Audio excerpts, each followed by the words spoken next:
இஸ்ரவேலை ஆசீர்வதிப்பது கர்த்தருக்கு பிரியம்னு எல்லாருக்கும் தெரியும். இஸ்ரவேலர்னா யாரு? மாமிசத்தின்படி யாரெல்லாம் ஆபிரகாமுக்கு பிறந்திருக்கிறார்களோ, யாரெல்லாம் யூதர்களாக இஸ்ரவேலர்களாக வாழ்கிறார்களோ அவர்களை குறிக்கும். அவர்களை ஆசீர்வதிப்பது தேவனுடைய விருப்பம், அது அவருக்கு பிரியம். அதோடு அவர் நிக்கல, புறஜாதிகளையும் அவர் என்ன செய்கிறாராம்? ஆசீர்வதிக்கிறாராம். இதை எரேமியா மூலமாக கர்த்தர் பேசுகிறார். வாசிங்க, எரேமியா தீர்க்க தரிசன புத்தகம் 4ஆம் அதிகாரம் 2ஆம் வசனம். புறஜாதிகளும் அவருக்குள் ஆசீர்வதிக்கப்பட்டு மேன்மை பாராட்டுவார்கள். அங்கே எவர்னு போடல, என்ன போட்டிருக்கு? அவருக்குள்ள. நீங்க பழைய ஏற்பாடை வாசிக்கும் போது நிறைய இடங்கள்ல அவருக்குள்ள அவர் அப்படின்னு வரும். அப்ப நீங்க எவரை நினைப்பீங்க? நிறைய இடங்கள்ல அவர்ன்ற வார்த்தை வரும். நீங்க யோசித்து பார்த்தீங்கன்னா புதிய ஏற்பாடோடு சேர்த்து வாசிச்சீங்கன்னா அந்த அவர்ன்றவர் எவர்னு தெரிஞ்சிடும். ஆமென். சில இடங்கள்ல அவர்னு சொல்றதுக்கு பதிலா அவன்னு சொல்லியிருப்பாங்க.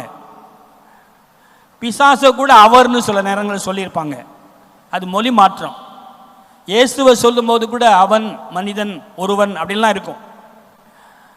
அப்ப நீங்க இந்த வேதத்தை வாசிக்கும் போது பழைய ஏற்பாடையும் புதிய ஏற்பாடையும் சேர்த்து வாசிச்சீங்கன்னா வேத ரகசியங்களை நீங்க அறிந்து கொள்ள முடியும்.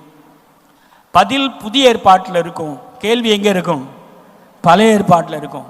சில நேரம் கேள்வி புதிய ஏற்பாட்டில் இருக்கும், பதில் எங்க இருக்கும்? பழைய ஏற்பாட்டில் இருக்கும்.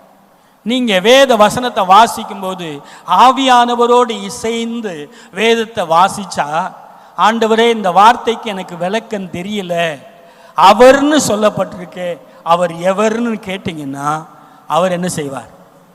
சொல்லுங்க, சொல்லி கொடுப்பார்.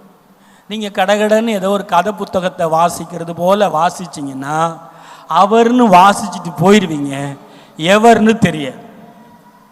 அல்லேலூயா. நீங்க வேதத்தை எப்படி வாசிப்பீங்க? காலையில் 3 அதிகாரம், சாயங்காலம் 3 அதிகாரம்.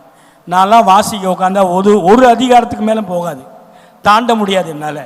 புத்தகத்தையே பிரட்டிடுவேன், முழு பைபிளையும் பிரட்டிடுவேன். ஒன்றை வாசித்தா ஒரு வசனத்தில் ஏதாவது ஆண்டவர் ஒரு வார்த்தையை பேசினார்னா அந்த வார்த்தையை அந்த வார்த்தையில நின்றுருவேன், தொடர்ந்து வாசிக்க முடியாது.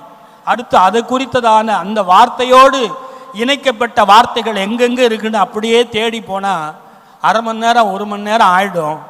ஆனால் அந்த வசனத்துக்கு அப்புறம் அடுத்த வசனத்தை என்ன செஞ்சிருக்க மாட்டேன், வாசித்திருக்க மாட்டேன். முழு பைபிளுக்குள்ளேயும் போயிருப்பேன். அங்கங்கே ஒரு வசனத்தை தொட்டு அதோடு எதோடெல்லாம் இணையுதுன்னு பார்க்க அப்படியே போயிடுவேன். நீங்கள் எப்படி வாசிப்பீங்கன்னு தெரியல. நீங்கள் வாசித்து பாருங்க.